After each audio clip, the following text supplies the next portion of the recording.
scary.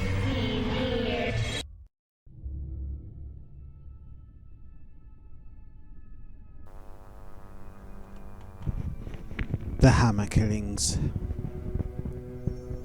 Ukrainian serial killers responsible for a string of murders in Dnipropetrovsk in June and July 2007. The case gained initial notoriety because the killers made video recordings of some of the murders, with one of the videos leaking to the internet.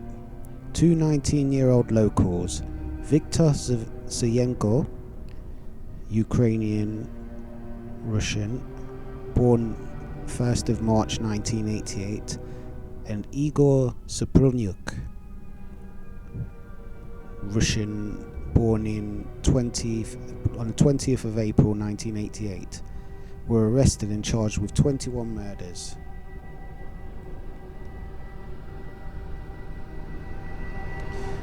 A third conspirator, Alexander Hanya, born February 1988, was charged with two armed robberies that took place before the murder spree on the 11th of February 2009. All three defendants were found guilty. Sayenko and Suprunyuk were sentenced to life imprisonment, while Hanya received 9 years in prison. The lawyers for Sayenko and Suprunyuk launched an appeal, which was dismissed by the Supreme Court of Ukraine in November 2009. The first two murders occurred late on the 25th of June 2007. The first victim was a 33-year-old woman, Yekaterina Chenko, who was welcomed home after having tea at her friend's apartment. According to Sayenko's confession, he and Suprunyuk were out for a walk. Suprunyuk had a hammer. As Chenko passed, Suprunyuk spun around and hit her in the side of the head. Yachenko's body was found by her mother at 5 a.m. Within an hour of the first murder, the two men attacked their next victim, Roman Tatarenvik, as he slept on the bench near the first murder scene. Tatarevic's head was smashed with blunt objects numerous times, rendering him unrecognizable. The bench was located across the street from the local public prosecutor's office. On the 1st of July, two more victims, Yevgenia Jirishenko and Nikolai Serchuk, were found murdered in the nearby town Novomoskvosk. On the night of 6th of July, three more people were murdered in Dnipropetrovsk. Sorry for my pronunciation. The first was Igor Nechvoloda, a recent discharged army recruit who was bludgeoned while walking home from a nightclub. His mother found the body in the morning by their apartment building on Bohdan Klemensky Street. Yelena Shram, 20-year-old night guard, was then murdered around the corner from the Kosyele Street. According to Sayenko's taped confession, as Shram walked towards them, Suprunyuk struck her with the hammer he had been hiding under his shirt and hit her several more times after she fell down. She had been carrying a bag filled with clothes. The men picked up the bag, used the clothes to clean the hammer, and threw the bag out. Later that same night, the men murdered a woman named Valentina Hanya, no apparent relation to the co-defendant Alexander Hanya, a mother of three with a disabled husband. The next day, on the 7th of July, two 14-year-olds from Pidrodny, a nearby town, were attacked as they went fishing. One of the two friends, Andrei Sidyuk, was killed, but the other, Vadim Yakov, managed to escape after hiding in the woods. Later, on the 12th of July, 48-year-old Sergei Yatsenko, disabled by a recent bout with cancer, went missing while riding his Dnepr motorcycle. His battered body was found 4 days later with signs of a savage attack visible even after 4 days in the summer heat. Just days later, on the 14th of July, 45-year-old Natalia Mamarchuk was riding her scooter in the nearby village of Dyovka. As she was passing through a wooded area, 2 men approached her and knocked her down. Then they bludgeoned her to death with the hammer or pipe and drove off on her scooter. Local witnesses gave chase but lost sight of the attackers. 12 more murders followed, often with multiple bodies found on the same day in addition to the earlier sprees. 2 victims were found each day from the 14th of July to the 16th. Victims were seemingly selected at random.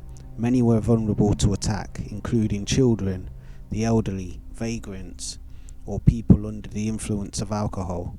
Most victims were killed using blunt objects, including hammers and steel construction bars. Blows were often directed at their faces, leaving them unrecognizable. Many victims were also mutilated and tortured. Some victims had their eyes gouged out while they were still alive. One pregnant woman had her fetus cut from her womb. No sexual assaults on any victim were reported.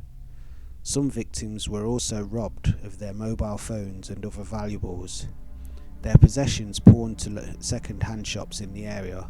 However, most victims had their belongings left intact. The murders covered a large geographical area. Aside from Dnipropetrovsk, many occurred in outlying areas of the Dnipropetrovsk Oblast. Investigation. No official link between the murders was made until the 7th of July attack on 2 boys in Pirodny. Vadim Yakov, the survivor, was initially placed under arrest, suspected of murdering his friend. He was reportedly denied access to counsel and beaten by police during the questioning. However, it quickly became clear that he was not responsible for his friend's death. Given that the murder was connected with the developing murder spree, Yakov cooperated with investigators to create sketches of the attackers. The 2 local children who had also witnessed the 14th of July Marmachuk attack, hidden in a tent just a few feet away, also provided a detailed description corroborating the one given by Yakov. A task force was quickly set up from Kiev, headed by lead criminal investigator Vasily Paskolov. The manhunt soon grew to encompass most local law enforcement, and reportedly over 2,000 investigators worked on the case. The investigation was initially kept secret. No official information about the murders was released. The local people were not warned about possible attacks or provided with descriptions of the suspects. However, rumors of the attacks kept most of the local population at home at night. Eventually, investigators selectively distributed sketches and lists of stolen property to local pawn shops, and soon stolen property began to be identified in the pawn shops of the city's Lyuneski district. The 3 suspects, Viktor Sayenko, Igor Sopronyuk, and Alexander Hanya, were arrested on the 23rd of July 2007. Sopronyuk attempted to sell a mobile phone stolen from a victim in a local pawn shop, asking for 150 hryvnia, around $30 in 2007. Law enforcement agents tracked the phone's location once the shop owner turned it on to check its functionality. Sayenko and Sopronyuk were arrested near the cash register of the shop. Hanya was arrested at home, reportedly managing to flush over stolen mobile phones and jewellery down the toilet. The items were recovered, but all information on the phones was lost. The three suspects had attended school together and by age 14 found some common ground. Me and Igor Saprunyuk were both afraid of heights, and we were afraid we'd been beaten up by bullies, Sienko stated during questioning. Saprunyuk sought advice on getting rid of their fears, which led to the boys stand on the balcony of their 14th floor apartment for hours, hanging over the railing. This reportedly had a positive effect on their fear of heights. Hanya was reportedly the most squeamish of the three. He had a blood phobia and even refused to bathe his kitten after he might scold it. Saprunyuk suggested tackling their fears by torturing stray dogs. The boys captured dogs in a wooded area near their house, hanged them from trees and disemboweled them, and took pictures next to their corpses.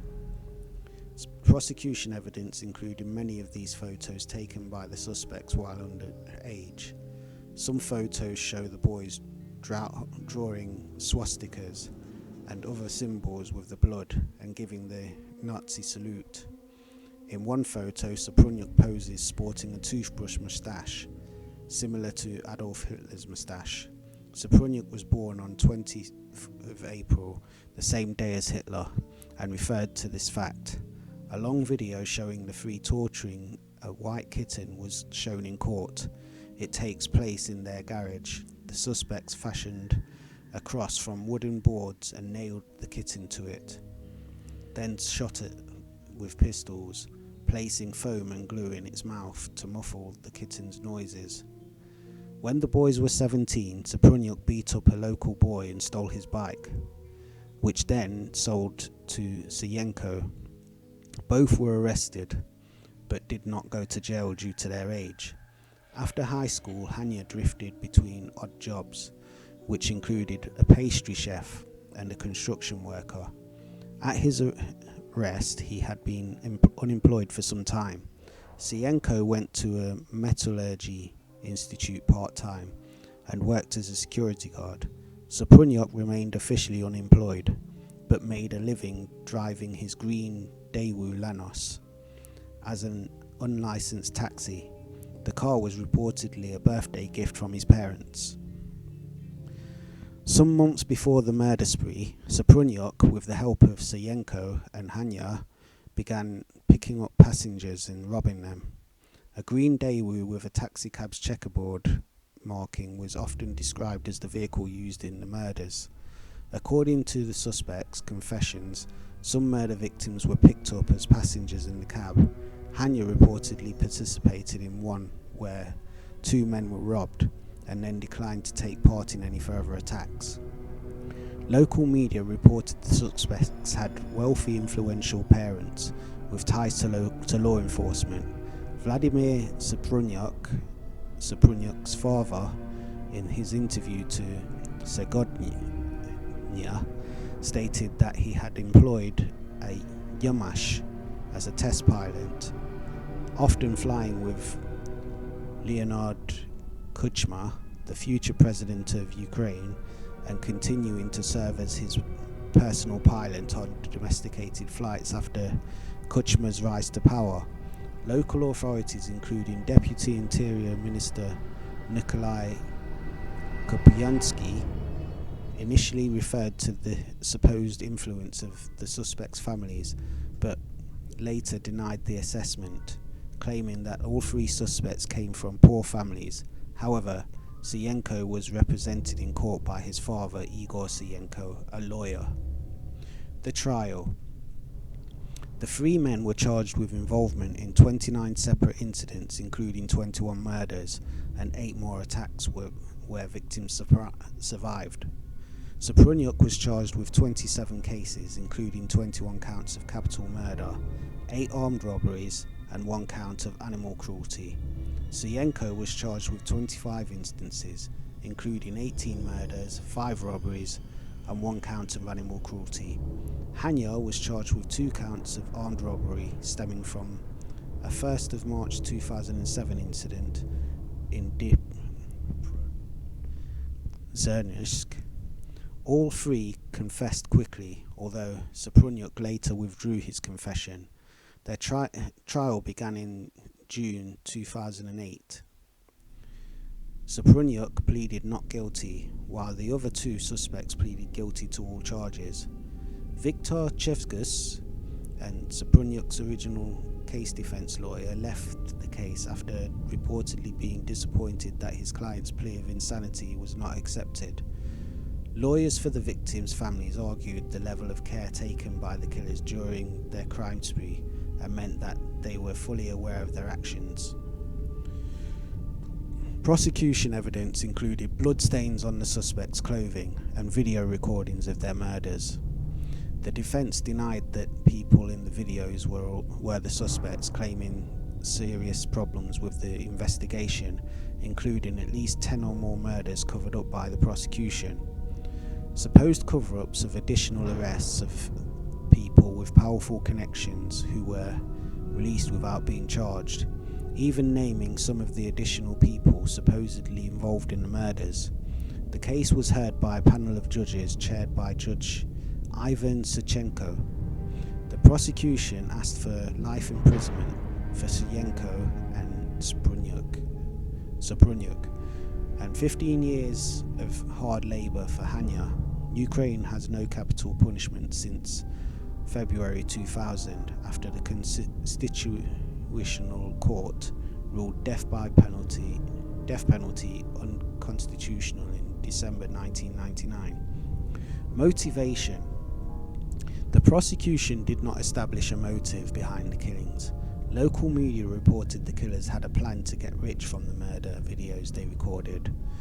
One suspect's girlfriend reported that they planned to make 40 separate videos of murders.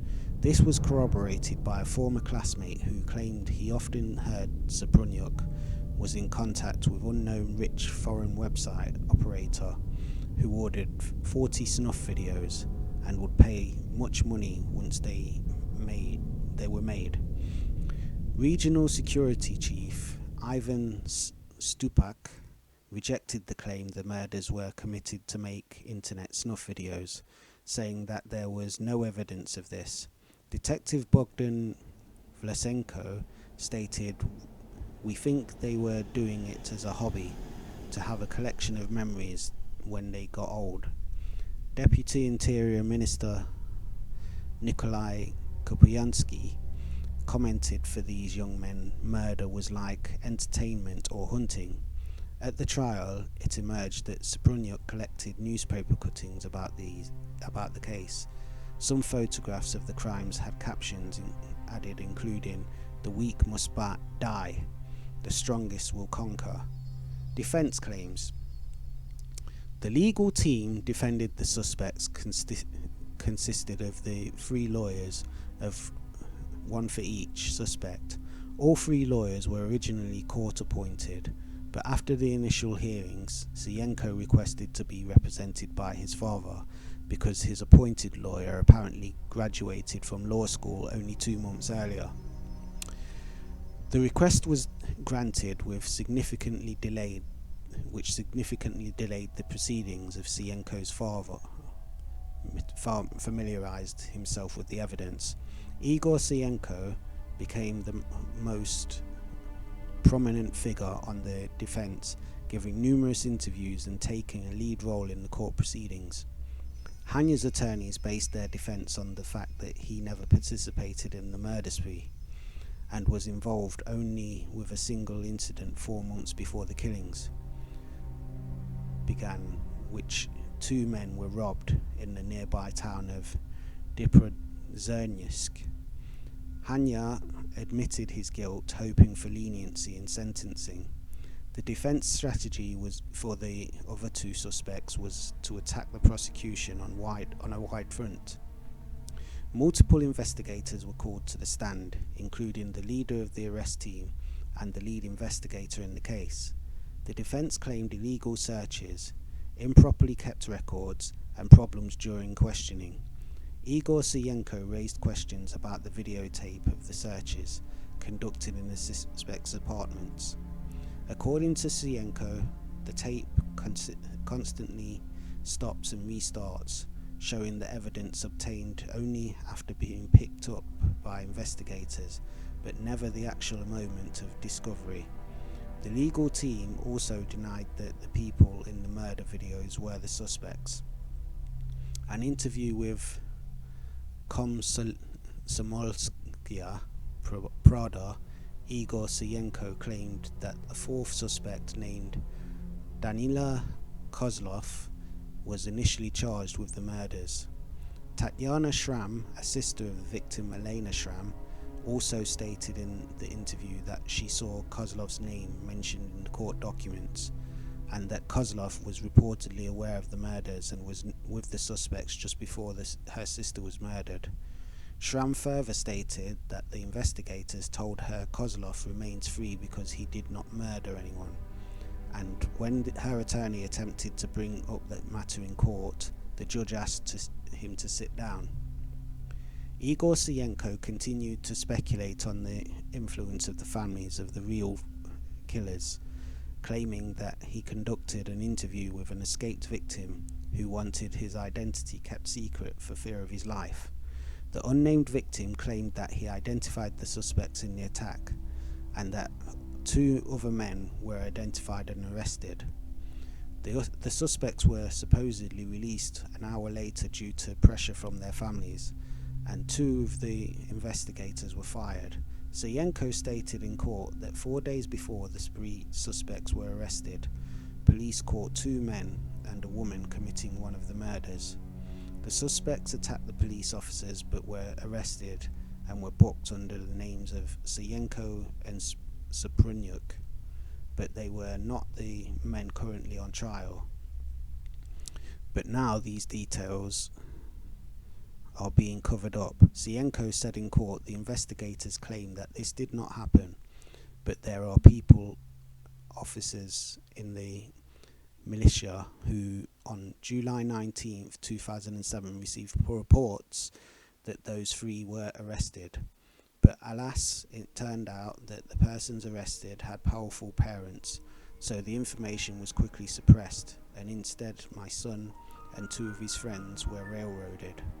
I also believe that the girl arrested on the day since left the country and is now in Germany. The defense team also claimed the prosecution withheld from the court the information that exonerated their clients. Igor Siyenko claimed the police interviewed witnesses and recovered evidence from 2 additional murders. The suspects had strong alibi for the time of these murders, and so all information on these crimes was removed from the case. Siyenko's defense claimed that he had a psychological dependence on Saprunyuk, whom they called the ringleader. They claimed that Saprunyuk repeatedly threatened Siyenko, and that Siyenko feared for his life. Siyenko testified in court that he was in constant fear of Saprunyuk since the 7th grade. The strategy of the defense team received some support from the victims' families, who were reportedly dissatisfied with the slow-moving legal process and alleged cover-up by the investigators. Some victims' relatives told the media they planned to begin an independent organization to monitor the court proceedings.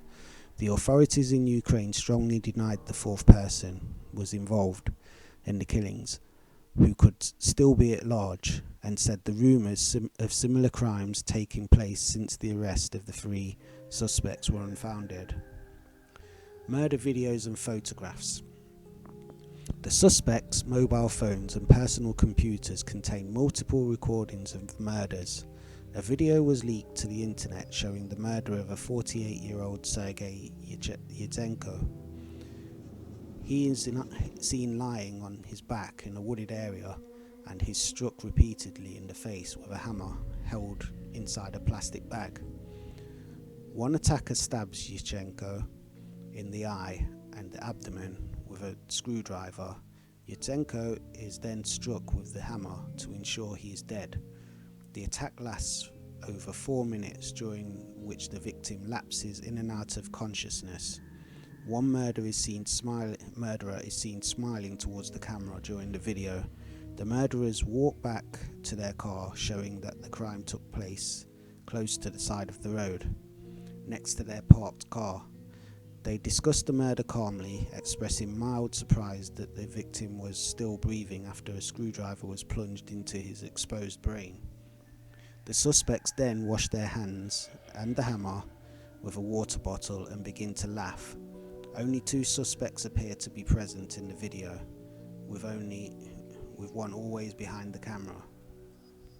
The suspects were also found in possession of multiple photographs showing them attending funerals for the victims. They can be seen smiling and flipping off the coffins and gravestones. Evidence of the animal abuse was also shown in court, with suspects posing alongside mutilated animal corpses. The photographic video evidence was shown in court on the 29th of October 2008 as part of a larger presentation of 300 photographs and 2 videos. The defence objected to the presentation, claiming that the evidence was obtained illegally and the subjects shown in the video and the photographs were digitally altered to resemble the suspects. When Sayenko and Saprunyuk were asked if they recognised the people in the photographs, they replied they did not. Judge Ivan Sachenko responded by stating, "You are not blind." Valery Vorunyuk, an expert on film and video editing, testified that the video was not faked or altered. The court rejected all 3 defence objections, accepted the prosecution's argument that the material was genuine and showed the suspects in the act of murdering their victims. Victim in the video. The man whose murder is recorded in the leaked video is identified as Sergei Yatsenko from the village of Taromsky. His murder took place on the 12th of July 2007 and his body was found on the 16th of July. Yatsenko was 48 years old. He had recently been forced into retirement due to a cancerous tumour in his throat. The treatment left him unable to speak for some time, but Yatsenko was unhappy with being unable to work and continued to find odd jobs around the village. He took a small construction work, repaired cars, wove baskets, and cooked for his family. He was beginning to regain his voice at the time he was murdered. Yatsenko was married and had 2 sons and 1 grandchild. He also looked after his disabled mother. At around 2:30 on the day of the murder, he called his wife to say he was going to fill his motorcycle and visit his grandchild. He never arrived at his grandson's house, and his mobile phone was turned off by 6 o'clock. His wife, Ludmila, called a friend and walked around the village, afraid that her husband might have fallen ill or had a motorcycle accident. They could not locate any sign of him. They also could not file a missing person report, since Ukraine person cannot be declared missing until at least 72 hours after last being seen. The next day, Lyudmila posted photographs of her husband around the village and enlisted more local help to search for the surrounding area.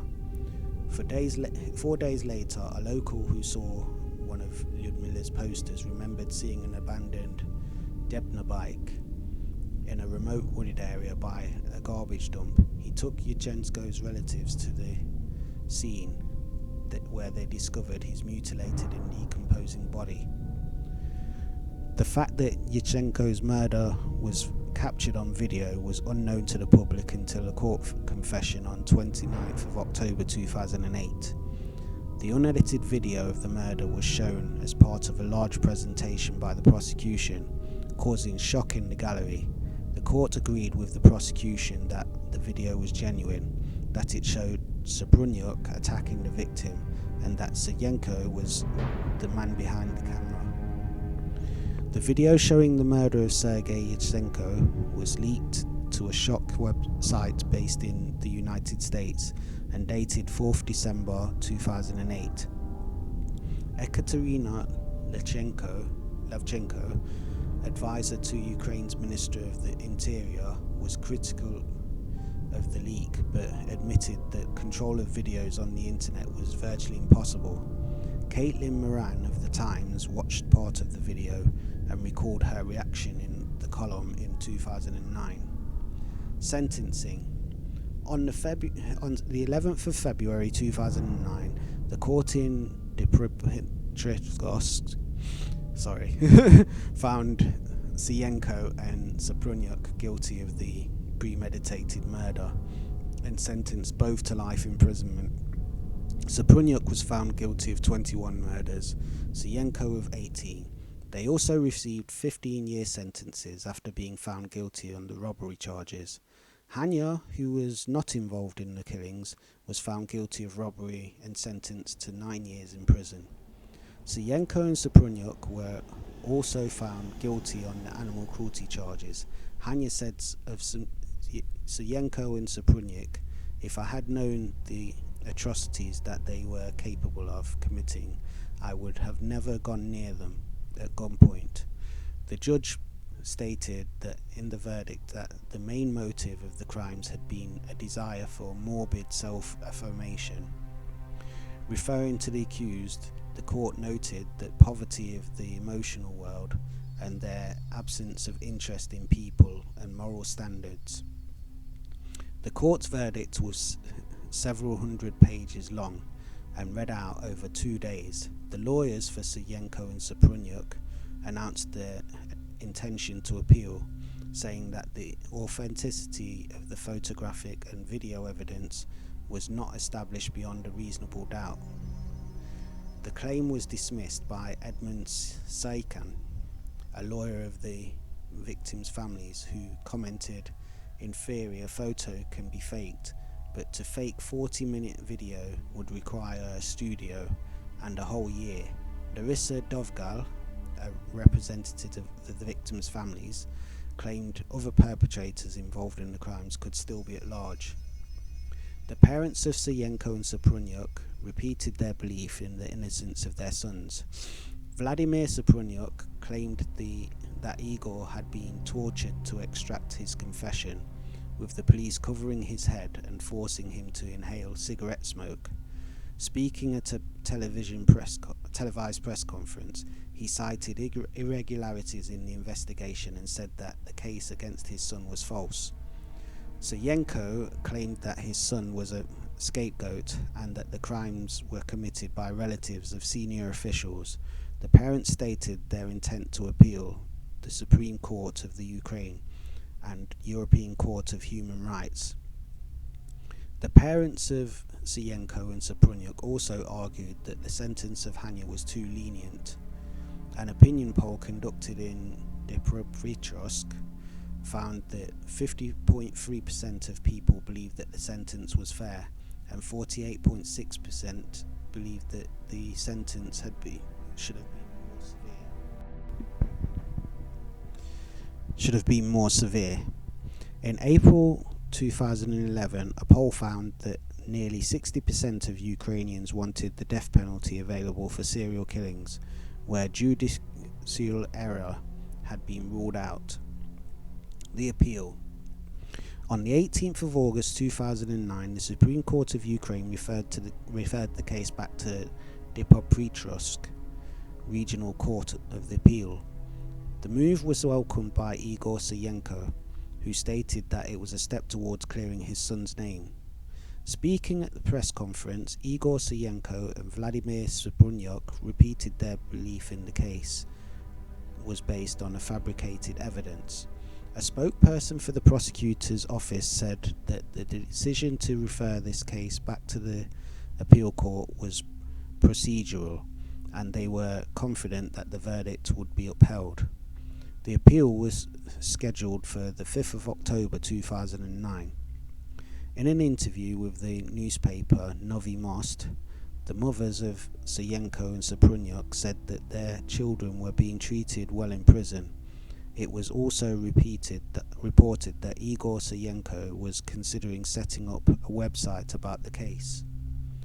On the 24th of November 2009, the Supreme Court of Ukraine upheld the life sentences passed on by Syyenko and Soprunyuk in February 2009. Hanya did not appeal against his 9-year sentence. The release of Hanya in April 2019, it was reported that Alexander Hanya had been released from prison after serving 9 years and is married with 2 children.